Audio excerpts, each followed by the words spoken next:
Hello and welcome to a special Fearless and Devotion pod. One which is full of a somber mood, really. News reached us less than an hour ago now that Joey Jones has sadly passed away, age 70. Um, it doesn't need much more in the way of any introduction. If you're watching this, you already know who he is. Wrexham legend, a Liverpool legend, Chelsea legend. Also played at Huddersfield. But Wrexham and Liverpool's kind of really where he made his name and left his legacy. And everybody knows he's been unwell for quite some time. He's made public appearances here and there with Mickey at his side, his best mate Mickey Thomas. My heart's go out to him. Obviously Mickey and the rest of Joey's family and friends. And yeah, it's a tough one to get our head around. So I think we're gonna discuss it, but we're gonna try and celebrate his life as opposed to being too maudlin about it, because I think that's probably what he would have wanted. He's never a morbid guy. Had a wicked sense of humor. And yeah, anybody who's ever met him had the pleasure and privilege of meeting a double European Cup winner, which he will never mention, really. All of his football exploits, of which there were many, he kind of just shrugged off as something like, "Well, yeah, it was great," but he's such a humble, gentle man. Gentle. I mean, yeah, you know what? You're right. He was gentle off the pitch. But on the pitch, he was an absolute animal. I think that's probably what endeared him to so many people, is that you could see what you get. He probably, by his own admission, would say sometimes he was a little bit hasty with his challenges. I There was mean, some, yeah. Remember that Yugoslavia one? yeah, why broke him in half. Um, so yeah, I think that's why so many people. He was universally loved. I don't know. I've never met anybody who has a bad word to say about him. And every time it's now become a customary thing that any guest we have on the pod, we say, you must have a Joey Jones story, because we know they're going to have a Joey Jones story, because everybody's got a Joey story. And 9 times out of 10, it's a golden one. It's a great one. It's a great tale, whether that's the likes of Danny Ward, Neil Taylor, Jordan Davis, so many players that he's helped nurture and bring through, arm around the shoulder when maybe the chips were a little bit down. He had such belief and confidence in every one of those players. He would keep them humble, he would keep them grounded, but he gave them every ounce of belief that they could go to the very top in the game. And what you couldn't ask for anything else from somebody of that stature that just come across as like just a regular guy, regular Joe, regular Joey.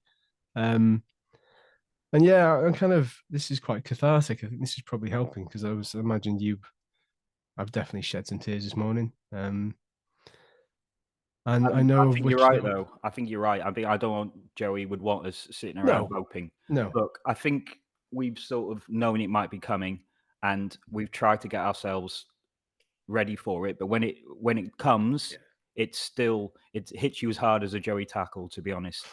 I think from my sort of recollections, there's two different bits. Now, there's a bit when I was growing up and I was on the cop, and we used to sing all the time. Tim, you probably did as well. Joey, give us a wave, and that was the yeah, thing that all the kids used to do that, and he used to stand up and he used to go like that to us, and he used to do it to the different sides of the ground, and we'd want him to do it too often, but we got him to do it every game. Just it was like part of part of the match sort of atmosphere, and then and then it was meeting him because I went away. I trained as a journalist, and I started a paper called the Wrexham Mail, probably turn of the millennia.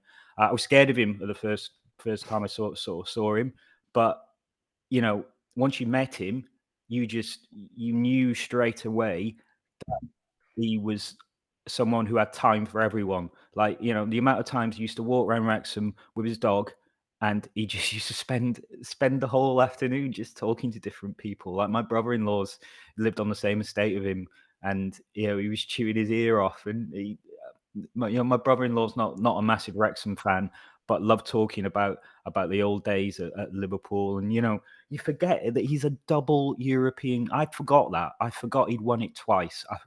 I such a career. I mean, I just want to tell an anecdote. Is when I was first starting at the Wrexham Mail, I used to phone Collier's Park, and when Joe used to phone up if you pick up the phone, he went, "Wrexham dog pound. How many spaniels do you want?" And I went, "Oh shit, I phoned the wrong place." And then I checked the number, and I went, "I can't be." So I phoned it up again. I go, "Hi, is that Collier's Park?" He goes, "Wrexham Family Planning Centre. How many condoms do you require?" And I went, "Right, okay, I think someone's having me on here." But that was just him, like, all the time. You could just tell that he was a bit of mischievous, and that's why I think every player respected him because of his career, of his achievements, and what he'd done in the game. Every youth team who might not have even seen him play or remember him at all respected him because he treated them like adults, and he was mischievous, but he was hard when he needed to be. And he never let anyone go, if you know what I mean. He always believed in everyone. He wanted them to do their best, and he would have little bits of advice for them at the right times.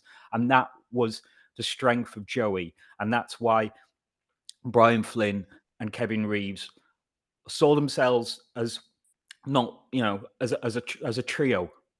They all complemented each other in a different way. So, Brian was the the brains. Kevin was the human side, and Joey was the steel. But he's the guy who made you laugh as well. It's it. There's there's one thing I do want to say. And so around about 2004, 2005, I was banned from the club. I was I we What did you do? well we exposed the fact that they weren't paying the wages.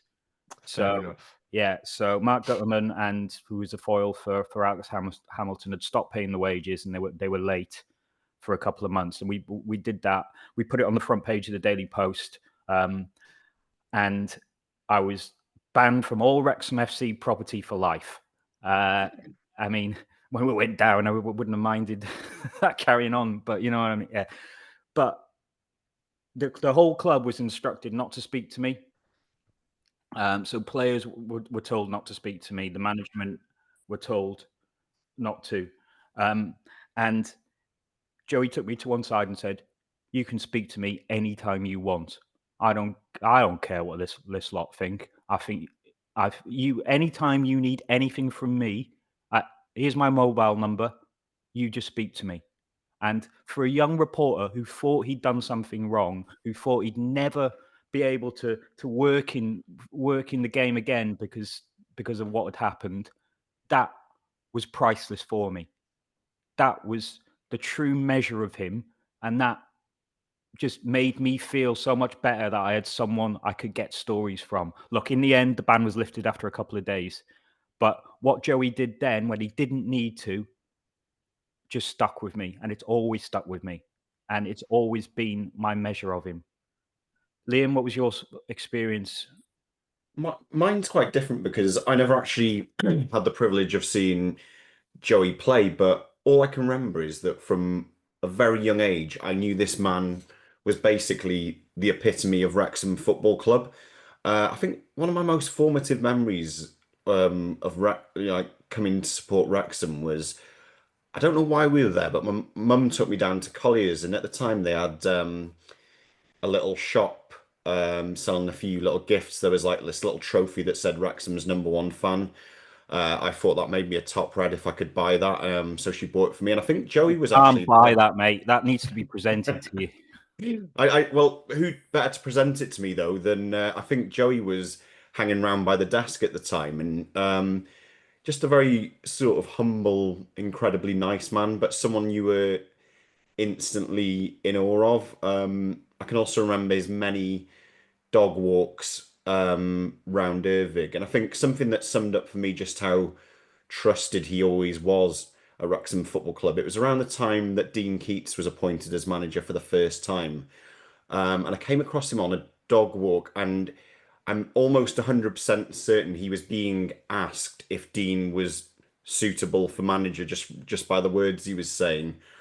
So he's just incredibly trusted by everyone around the football club. The most terrified I've ever been was writing a Terrace Talk column for the Daily Post.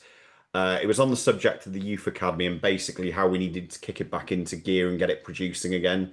And that was Joey Jones's baby, wasn't it? So in no time at all, I had Was Joey after you? yeah, I had a mention from Rob Griffiths, who was the Wrexham writer at the time. And he was like, Joey Jones wants a word of you. And I was just like, I was instantly cacking my pants. I don't know if we ever actually got to have that word, but I just know I was instantly terrified in that moment. But he is Wrexham to generations and generations of people. I hadn't even seen him play, and I knew what he meant to that football club. And when he was on the touchline, he'd still have the chants from the crowd. And one really poignant moment that sticks out to me was when we went up against Boreham Wood in the National League. On that night, I mean, I think Joey had been battling illness already for quite some while around then, and I don't think he was present at the time, but it was around the time it might have been Mullins' first goal or his second.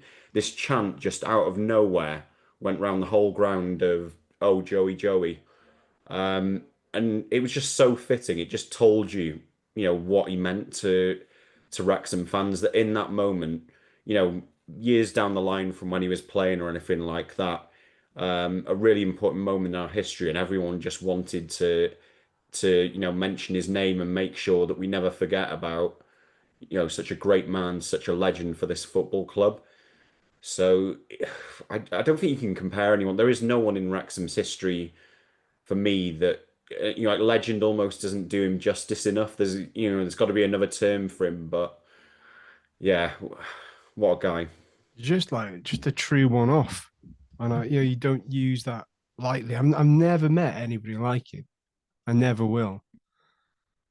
And that's the hard part, That's the rough part to get your head around. Do you want me to read out a few stories that I managed to dig out? So way back, this is like during Joey's formative years when he'd moved to Liverpool.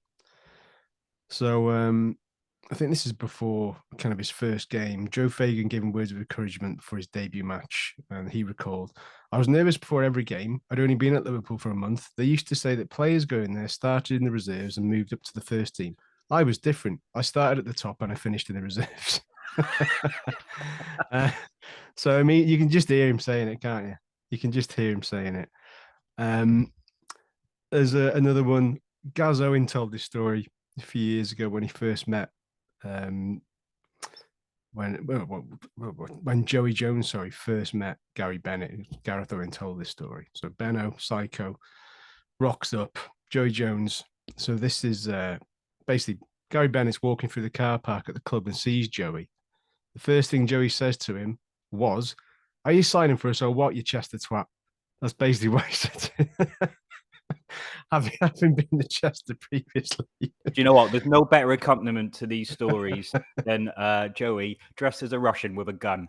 Yeah, yes. Well, I think that was. Let me just dig it out because that I've there was a piece I did with him ages ago.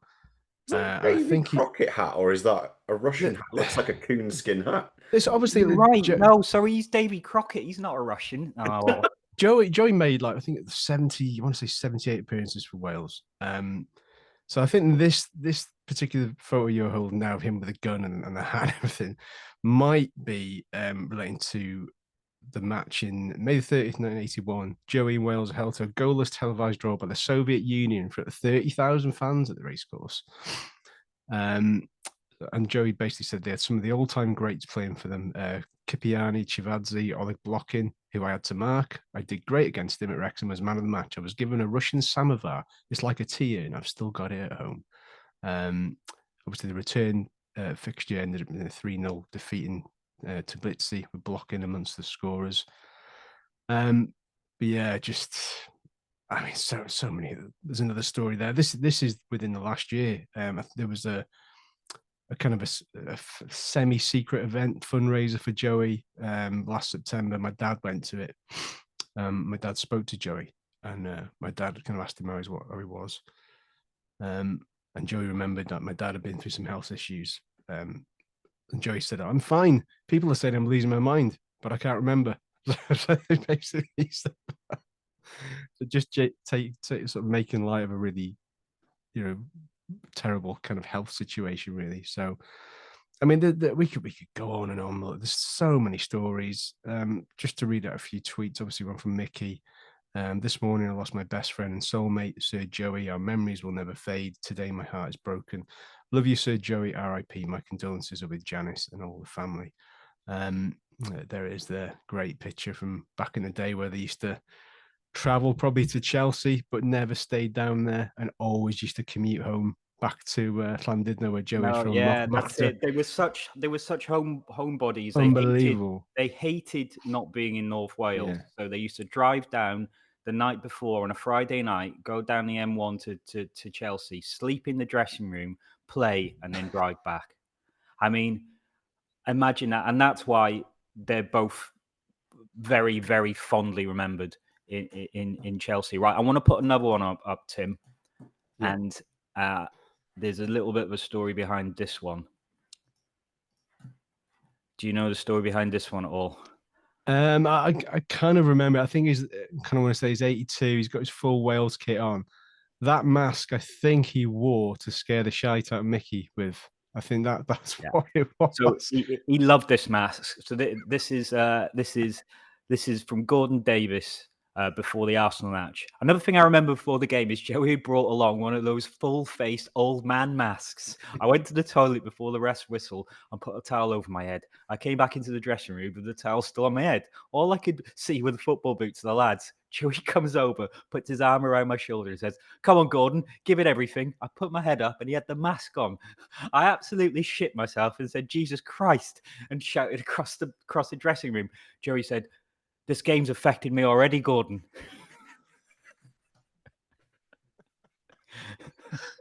Oh God. And that's how you break tension in big matches. Breaking tension in big matches where you just make a little wisecrack and it just relaxed everybody. Like when I went to interviewing for the Spirit 58 fanzine, I was quite nervous, even though I'd met him previously, but he just had an aura about him. But it didn't matter because as soon as you got there, he'd sit you down, make you a cup of tea. Like, hang on, Joey's making me a cup of tea. How does that work? Just a normal guy with an unbelievable backstory. And I really, really hope that I'm sure the club will honour him in a terrific and very apt fashion. I hope we all get a chance to say our goodbyes. And I know there's talk about a sort of permanent memorial. I think there's been mentions of the usual stuff, statues and stuff, but I can't remember. And there's been said before that maybe Joe wasn't really up for that. He might have told the owners that. I can't remember. That could be complete conjecture, but I'm sure he will have told somebody somewhere. He would have told Mickey what he wants, and Mickey will relay that information to the club, no doubt.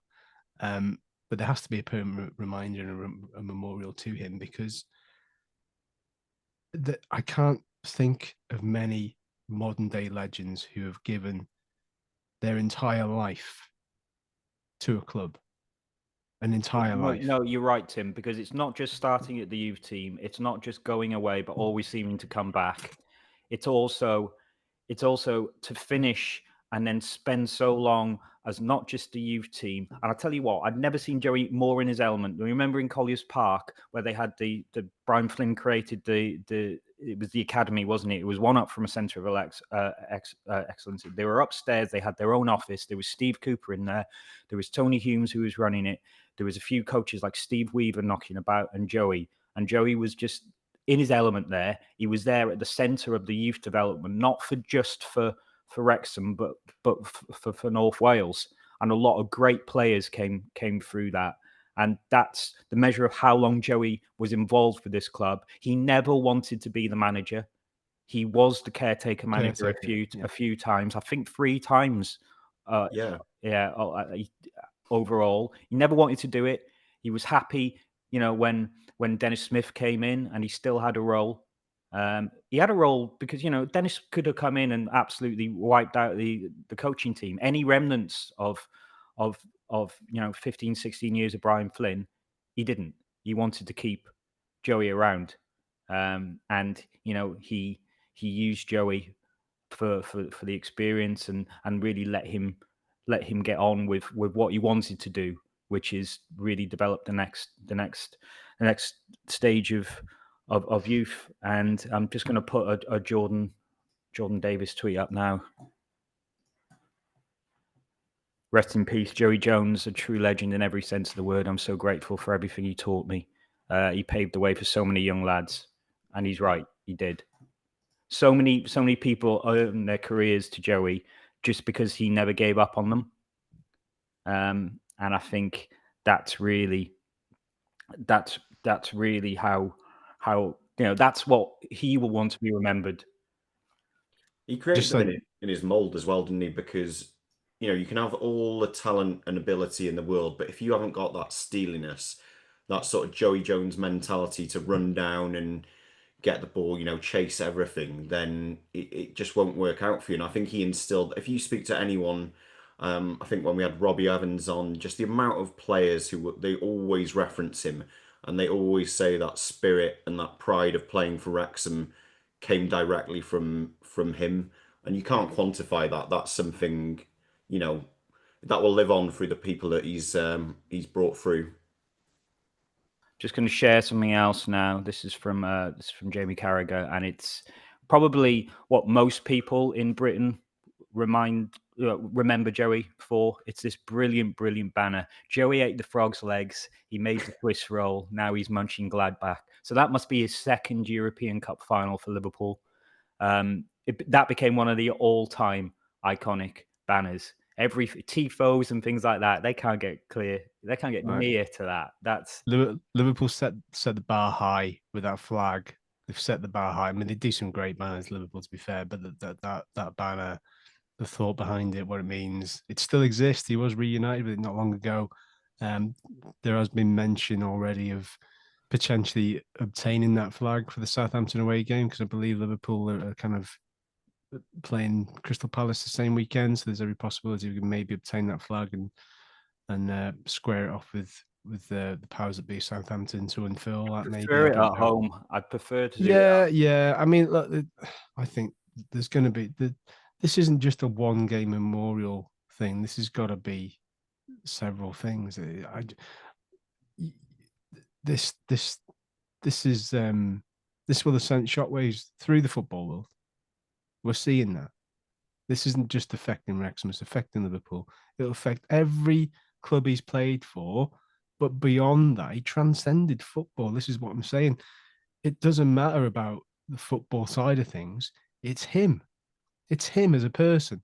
And if I could just if I could give any advice to anybody, is just be a little bit like Joey Jones on a daily basis. Be a little bit like him.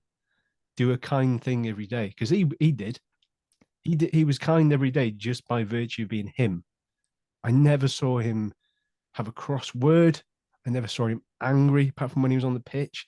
He was just a person who wanted to give himself to other people.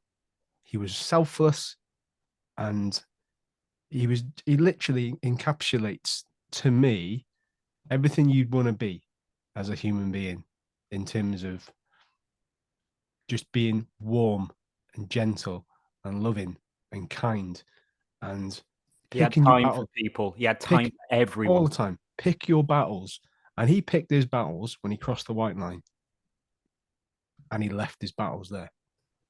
He was also incredibly perceptive. I remember him coming up to me, and I don't know if you remember, there was a fanzine editor called Pete, and Joey never quite warmed to him. I couldn't really understand why. And he said to him, "Look, I know Wrexham fans. I know the people who go home and away. I see them face to face, and I know through a number of years who's just come in and who's been a fan for forever. And this lad's just come in. I think there's a game there for it."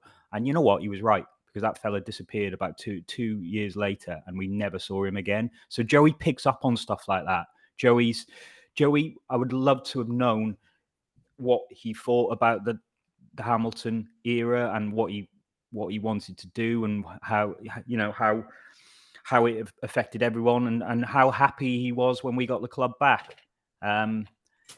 He was, to have someone who so ingrained in your club for such a long period of time, and for them to have played at the highest level, to be an international footballer. For a club at our size, we had Joey Jones, who'd won 2 European Cups, had won 77 caps for Wales, something like that. And he is your veteran, your long server. I think that's very unusual. It's very unusual for someone to be so deeply ingrained in your club who was that quality. Because you know what? He was a good player as well. He was a bloody good player. He could read the game. He never pulled out of a tackle. He is the archetypal committed 110% player. And he instilled a lot of those values in the next generation. Just a message for you. I'm assuming from Carl Griffiths. Is Carl Griffiths just DM'd me and just said, about Joey. So I'm sure you got plenty of stories. I've got a few personal memories myself. He was always incredibly kind to me and my family. A few of those moments happened in the Horse and Jockey around Christmas time. I remember him once telling me stories about referees, especially Steve Baines. He talked about how they used to kick 7 bells out of each other when they played on opposition sides, only to end up as teammates later on.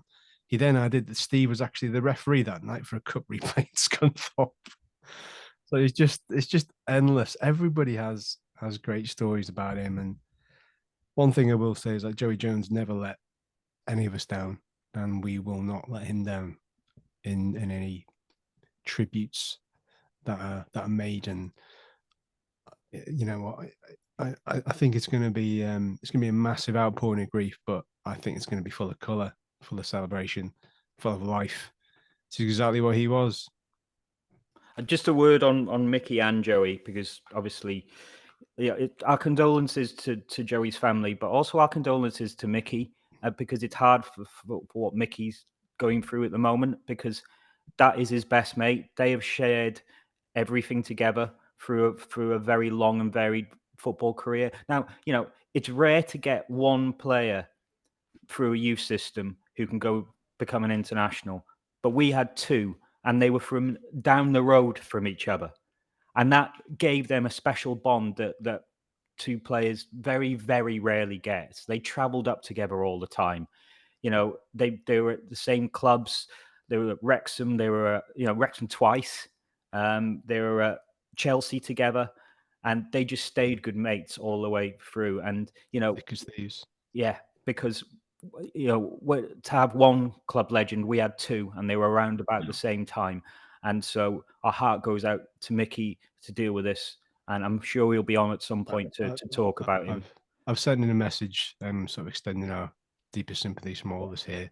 One thing I will say about that is obviously Mickey's faced his own health battles in recent years. Yeah, fought them head on, overcome them. He will have been an even bigger inspiration to Joey in that moment. 100%. They love each other, those 2 men. They love each other. And every sighting of Joey in recent years, Mickey was always by his side, always there, always visiting him, always giving him that pep talk, that G up when he needed it. Because I imagine things were difficult for Joey because of the person he was, and for him to face the health issues he had. But to have Mickey at his side, somebody who has overcome those battles, and Mickey will probably say, "Look, Joey's a lot tougher than me, a lot tougher." He will have. They've inspired each other throughout their career in their lives, and that would have continued right up until the very end. So it's got to be one of the purest friendships I've witnessed. I just remember every time we've had Mickey on this podcast, nearly without fail, it's always my mate Joey Jones. And you can see he's genuinely proud to know the man. There was a really nice T-shirt as well. I think it was Tim Williams from Spirit of 58 did of the 2 of them together. It's just nice because you don't get bonds that close, all the time. That was the Twin Town rip, wasn't it? Just Yeah. got the town and it's got them. Yeah. Yeah. So it just goes to show. I mean, I do think it's nice that we've got all these, happy memories of him to share, because it is sad, but it's a life worth celebrating as well. Every time over. We could fill 3 pods with Joey stories. We could. It's not our place because everybody will have had those memories.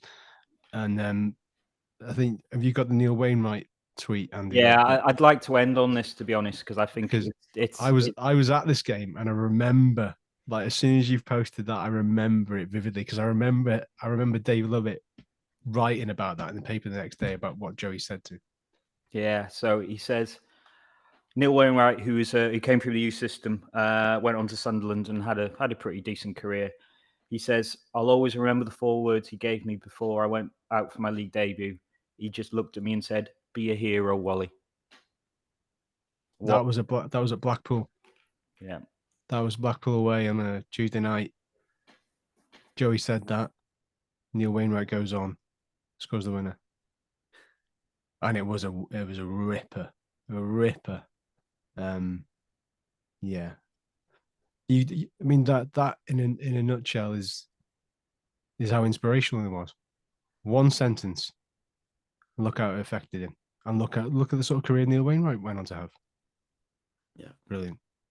Yeah, as I say, we could spend a lot more time talking about him, but I think other people need to say their bit now. So I think we'll leave this here. But I think 5 words each to sum it up, gents. If God, that's even remotely possible. I mean, now I'm counting 5 words. I